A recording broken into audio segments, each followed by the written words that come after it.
Last week, the Rules Committee was the first body in Congress to approve any measure calling for transparency around the Epstein investigation.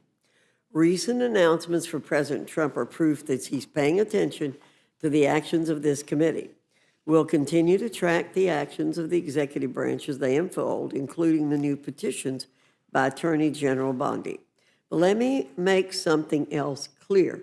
My Democrat colleagues didn't seem to be interested or demand any kind of transparency for 4 entire years under President Biden. And let's look at the case history of the efforts of Democrats on this committee to determine if this was a serious legislative effort or just an effort to score points and derail our agenda. First, Democrats made a motion to provide for the Khanna Amendment. Let's be clear, that amendment made absolutely no mention of protection for victims or witnesses, zero.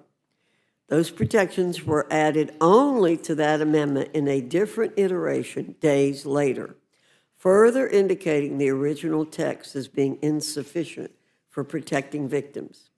Then the Democrats made a motion to provide for a resolution by Mr. Veazey. This was the same type of vehicle that Mr. Norman offered. But let's listen to what they had to say about a non-binding resolution then. Ranking Member McGovern said that, quote, "If you believe that the administration should release what it has available, then I think there should be an easy vote for everybody," end quote. Ms. Leisure-Fernandez stated that, quote, "The question that you will be voting on with the power that's been granted to you is, should they release the files? That's the vote you'll be making," end quote. Mr. Neguse stated this on the resolution.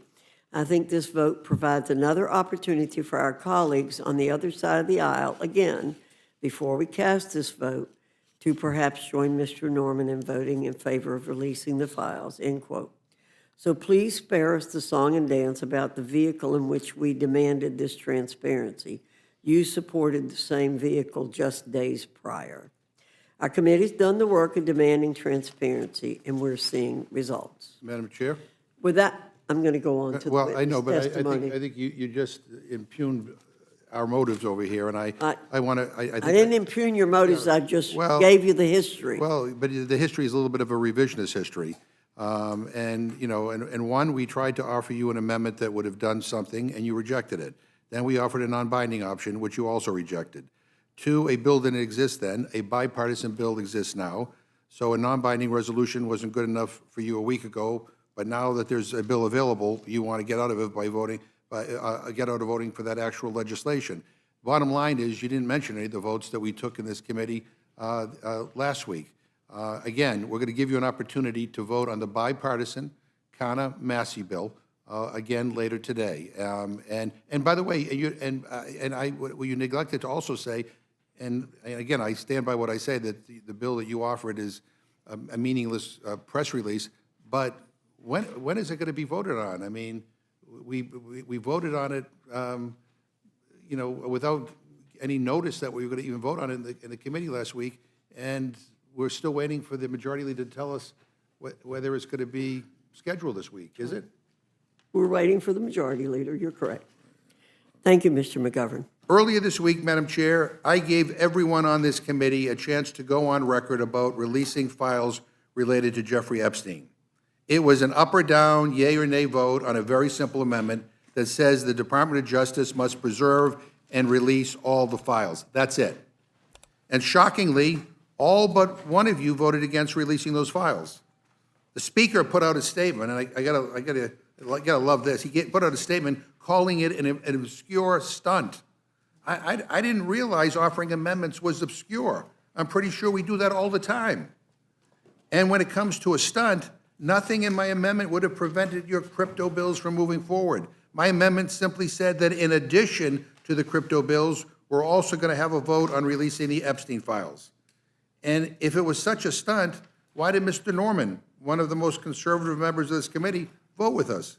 I commend him for doing what was right, especially as President Trump has suddenly decided that this whole thing is a hoax, that the files don't exist, and that the people who believe this stuff are, quote, weaklings. But I frankly don't get why the rest of you voted no. Why would anyone vote against releasing files that we've been told, by the way, by the president, by your attorney general, by your director of the FBI, by his deputy director? We have been told by them that these files show the identities of those who knew that Jeffrey Epstein was sexually abusing children. So I hope all of you had a chance to consult your constituents and your conscience, and I hope that you will vote with us when I again offer a simple amendment to release the files. Because either one of two things is true.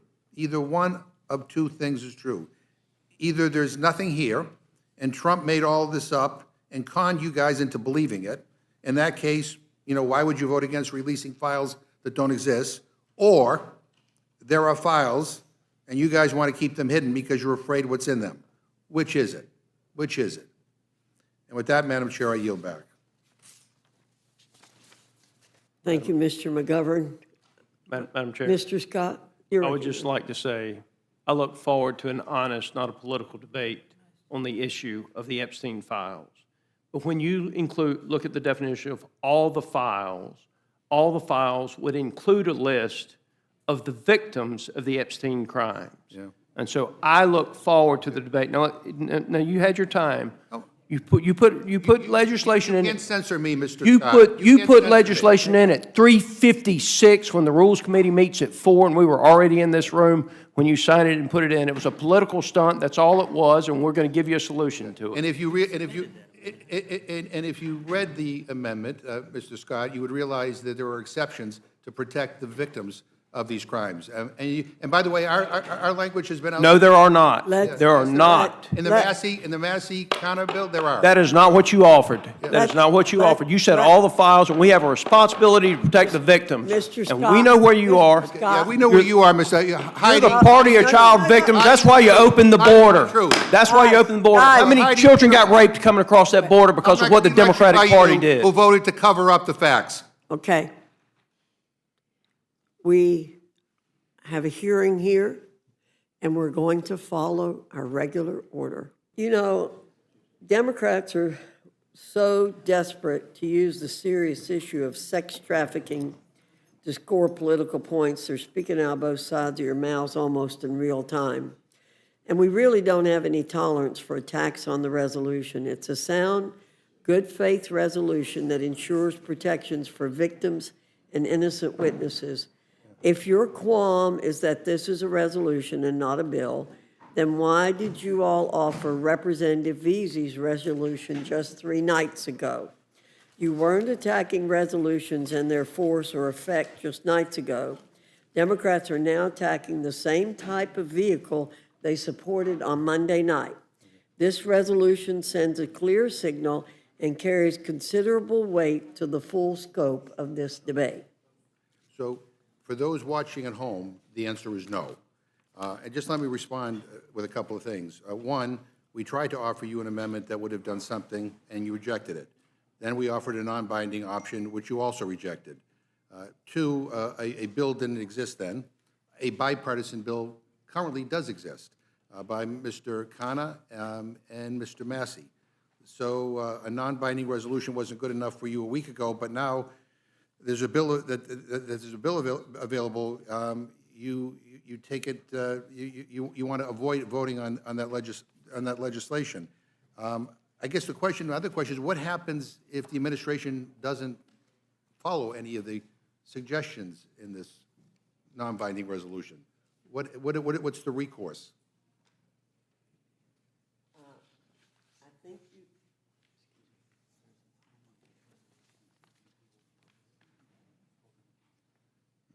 There's a time limit on the resolution, and if the administration does not adhere to that time limit, then we will deal with the issue at that time. Okay, so in other words, nothing. But let me ask another question. Since this can't be brought up for debate tomorrow, or tonight. What day next week will this be on the floor? Well, that will be announced. When? And the majority leader will make that announcement. So can you guarantee us and to everybody watching that this will absolutely be brought up on the floor next week?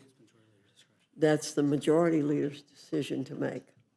I mean, millions of people are focused on this issue, and millions of people are angry that there's been inaction, and so we have a non-binding resolution that doesn't have the force of law, and we can't get a guarantee or even a guesstimate as to when this might be brought up.